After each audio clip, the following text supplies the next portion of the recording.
अपने आप से बार बार कहें, मैं मास्टर सर्वशक्तिमान हूँ। अब हमने 21 बार कहना है सवेरे रोज, मैं मास्टर सर्वशक्तिमान हूँ। और देखेंगे मैं आत्मा प्रकाश के शरीर में हूँ, और मैं जैसे ही कहता हूं मैं मास्टर सर्वशक्तिमान हूं, मुझसे दूर दूर तक किरणें फैलती हैं। अपना ऑरा 21 फीट का ऑरा बना दीजिए। 21 बार कहते कहते हर बार 1 फीट ऑरा बढ़ता जाता है। 21 फीट का ऑरा हो गया है। अब देखिए माया का क्या हाल होगा। माया को तो भागना ही पड़ेगा। कोई भी विघ्न समस्या ठहर नहीं सकती 21 फीट के ऑरे के सामने। तो अपना ऑरा इतना विशाल करिए सवेरे सवेरे, और देखिए पूरे दिन वो ऑरा कैसे आपके साथ रहता है। आप चाहे तो इसके साथ और ऐड कर सकते हैं कि मैं संपूर्ण स्वस्थ हूँ, मैं बहुत भाग्यवान हूँ, तकदीरवान हूँ। इसके साथ ऐड कर सकते हैं मैं विघ्न विनाशक सफलता मूर्त आत्मा हूँ। आप अपने अनुसार जो सामान ऐड करना चाहें वो कर सकते हैं। बस देखना ये कि हमारी परिस्थिति क्या है, उसके हिसाब से हम ऐसा कर लेंगे। ये बहुत आसान है, बहुत ही मजेदार है, बहुत इंटरेस्टिंग होगा। जब ये अभ्यास आप कर रहे हैं तो वाटर चार्ज यानी पानी आपने इर्द गिर्द आसपास रख लीजिए। ठीक है, उसके लिए कोई आपको अलग से तैयारी नहीं करनी है, और ये भी नहीं कि पानी ढकना है या खुला रखना है। नो प्रॉब्लम, रख लीजिए, बस पानी चार्ज हो जाएगा। आप पूरे दिन का पानी चार्ज कर लीजिए। याद है ना, मंदिर में पुजारी जी टन टन टन टन वो घंटियां बजाते थे और फिर हमको चरणामृत देते थे। वो पानी सामने रखा होता था ना, वो उसमें पुजारी जी क्या करते थे, भगवान की स्मृतियां उस पानी में मिक्स हो जाती थी और वो जल चरणामृत बन जाता है। वही जल है, लेकिन पूजा के बाद वो चरणामृत कहलाता है। ऐसा नहीं है कि उसमें चरणामृत इसलिए बन गया है कि उसमें वो 2-4 चीजें मिला दी हैं इसलिए बन गया है, नहीं। वो चरणामृत एक्चुअल में जब हम पीते हैं ना, हमें सुकून देता है, वो मन को शांत कर देता है। क्यों? क्योंकि भगवान की स्मृतियां उसमें मिल गई है। राइट, तो वो चरणामृत बन गया है। तो कैसे पुजारी जी बना सकते हैं? अरे आप तो श्रेष्ठ ब्राह्मणात्माएं हैं, हम तो उसे सीधा अमृत, सीधा क्या बोले, बहुत, आप उसे ऐसा बना सकते हैं कि उससे आप जो चाहे कर सकते हैं। तो जब आप पानी रखें और योग करें, पानी देखें आपकी आंखों के सामने ही चरणामृत बन जाएगा, और आप पी के देख लेना पानी का टेस्ट भी बदल जाएगा। फिर पूरे दिन वो पानी पिलाइए। ठीक, पीजिए, पिलाइए। किसी के साथ जबरदस्ती नहीं करनी है, कोई पिए ना, कोई ना पिए तो पीछे पड़ गए पी पी पी, नहीं, खुद को पिलाना है। ना कोई घर में पिए तो पिए, उसका कल्याण हो जाएगा। तो ये, और दूसरी बात कहते चले आपको, भोजन। परमात्मा महावाक्य है कि जब तुम भोजन भगवान की याद में नहीं करते तो तुम्हारा भोजन माया खा जाती है। सोचने की बात है, माया भोजन कैसे खा जाती है?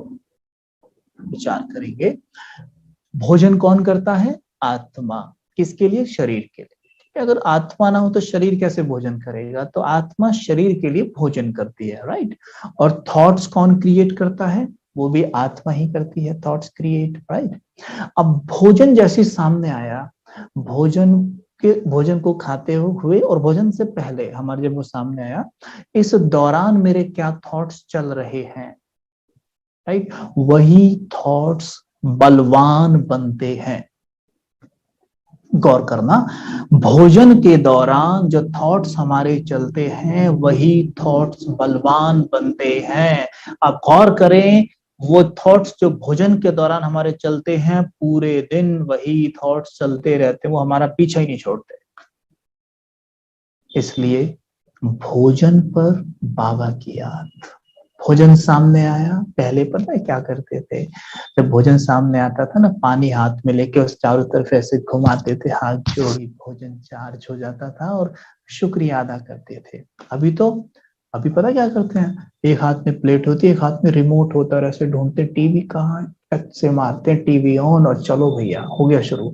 शुक्रिया करें भोजन का, क्योंकि जो आत्मा भोजन का शुक्रिया करेगी ना, उसके घर में कभी भी अन्न की कमी नहीं होगी, धन की कमी नहीं होगी। अच्छा एक बात बताइए, हम सभी इतनी मेहनत क्यों करते हैं? हम धन क्यों कमाते हैं? हम अन्न के लिए तो धन कमाते हैं ना, यानी पेट के लिए तो हम ये सब मेहनत कर रहे हैं ना। अब देखिए आज का व्यक्ति 12-12 घंटे काम करता है, यानी 12 भी नहीं, 16-16 घंटे काम कर रहा है, तब जाके उसके घर में 2 रोटी आती है, राइट? यानी उसे 16 घंटे काम क्यों करना पड़ रहा है? जरा विचार करके देखिए आप, क्या प्रकृति हमसे मेहनत कराना चाहती है?